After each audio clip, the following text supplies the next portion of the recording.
As a nation, we've got plenty of reasons to hope.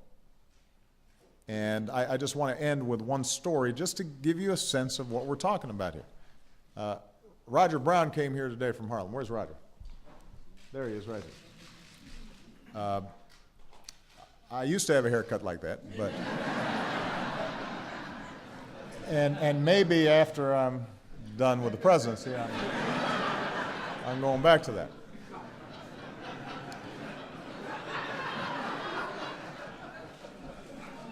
Growing up, I want you to listen to Roger's story, because it's unique and it's special, but it's also representative.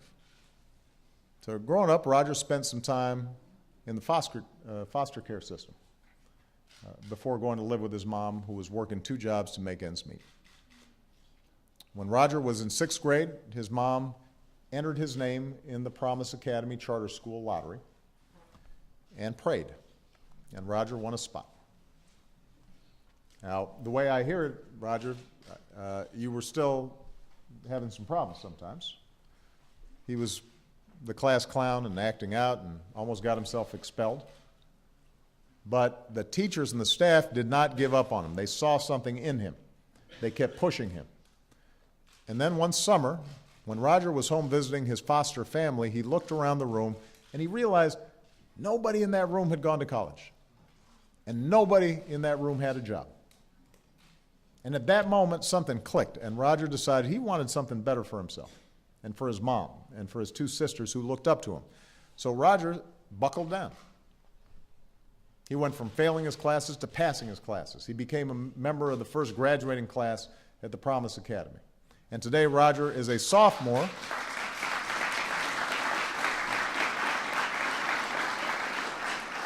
Today, Roger is a sophomore at Hunter College in New York, one of the best colleges in the country, the first person in his family to get that far.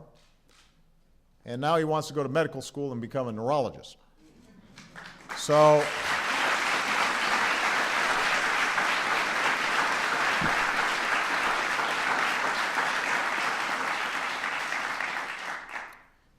if you want to know why I care about this stuff so much, it's because I'm not that different from Roger. There was a period of time in my life where I was goofing off. I was raised by a single mom. I didn't know my dad. The only difference between me and Roger was my environment was more forgiving than his. That's the only difference. If I screwed up, the consequences weren't quite as great.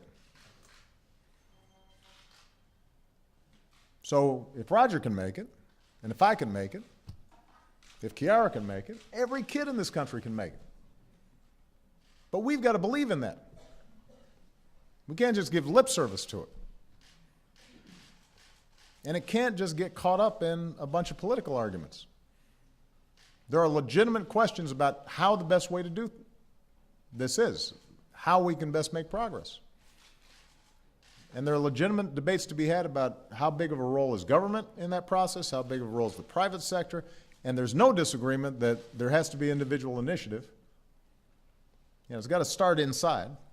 Roger had to have a change of attitude. I had to have a change in attitude. Kiara, she probably didn't need a change in attitude. She was, she was focused the whole time.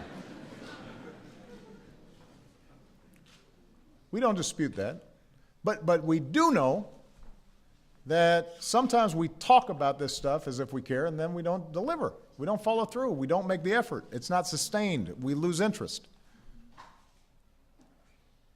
And then we say to ourselves, well, maybe nothing can be done. And we put up with it.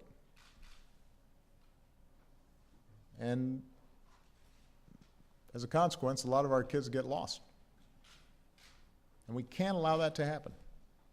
That's what the promise zones represent.